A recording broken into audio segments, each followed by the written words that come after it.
हमने पार्ट 1 में देखा कि कैसे लूसीफर यानी लकी ने भ्रष्ट राजनीति का काला सच सबके सामने लाकर पर्दाफाश किया। लेकिन असली कहानी की शुरुआत तो अब होगी। एक आदमी को दिखाया जाता है। वह एक अधूरी कंस्ट्रक्शन साइट पर है। एक बड़ा ट्रक सोने की ईंटों से भरा हुआ धीरे धीरे एक कॉलम के फाउंडेशन में डाला जा रहा है। शाम की रोशनी में एक रहस्य दब रहा है। 4 साल बाद मारिया की जिंदगी पूरी तरह बदल चुकी है। वह अब एक आम वकील देव की पत्नी है। लकी से उसका रिश्ता टूट चुका था और अब वो देव के साथ एक शांत जिंदगी में थी। लेकिन देव की जिंदगी शांत नहीं थी। पिछले 3 सालों से कोई भी बड़ा केस नहीं मिला। ऑफिस का कर्ज, घर का लोन, रोज की जरूरतें, सब कुछ उधारी पर चल रहा था। देव, मारिया और उसके पिता तीनों एक ही घर में रह रहे थे। एक दिन बैंक से धमकी आती है, 30 दिन में उधारी चुकाओ वरना सब जब्त होगा। घर, गाड़ी, ऑफिस। मारिया गुस्से में देव पर चिल्लाती है, इतना कर्ज क्यों ले लिया? देव कुछ नहीं बोलता। वो सिर्फ मारिया से बेपनाह मोहब्बत करता है। उसी समय देव के पास एक फोन कॉल आता है। उसे एक खास केस के लिए बुलाया जाता है। वो जल्दी से निकलता है और सामने आता है उसका क्लाइंट कोई और नहीं बल्कि शहर का मेयर है। मेयर देव को एक केस देता है, 3 खूंखार अपराधियों का केस। उन पर हत्या का आरोप है। देव तुरंत केस स्वीकार कर लेता है। एक बड़ा एडवांस जो उसके सारे उधार मिटा सकता है। रात को वो और मारिया खुश होते हैं। नई शुरुआत।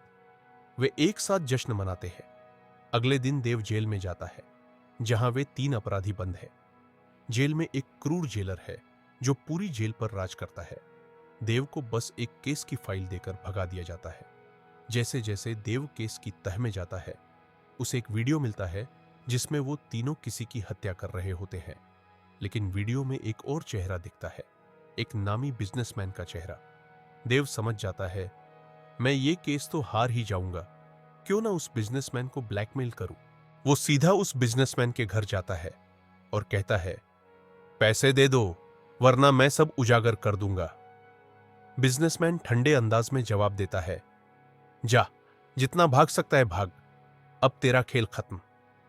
देव गुस्से में घर लौटता है, लेकिन रास्ते में उसका भयानक एक्सीडेंट हो जाता है।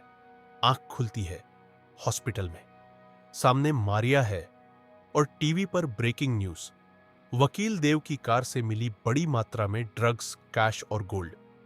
देव पर आरोप है वो सब लेकर भाग रहा था।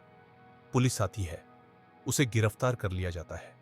उसे ले जाया जाता है उसी जेल में जहां वो तीनों अपराधी थे। मेयर भी वहां आता है और कहता है, तू सबसे बड़ा बेवकूफ निकला। जिसने तुझे केस दिया उसी को ब्लैकमेल करने चला गया। असल में यह पूरा खेल बिजनेसमैन और मेयर का प्लान था। अब देव फंस चुका है। उसे जेल के उसी ब्लॉक में डाला जाता है जहां वो तीनों खूंखार अपराधी उसका इंतजार कर रहे हैं। अब सवाल यह है, देव का क्या होगा? क्या वो तीनों खूंखार अपराधी उसे जिंदा छोड़ेंगे? और लकी, उसने मारिया को धोखा क्यों दिया? क्या उसके दिल में कभी सच्चा प्यार था या वो भी एक खेल का हिस्सा था? सच क्या है जानने के लिए देखिए अगला पार्ट और अगले भाग के लिए चैनल को सब्सक्राइब जरूर करें।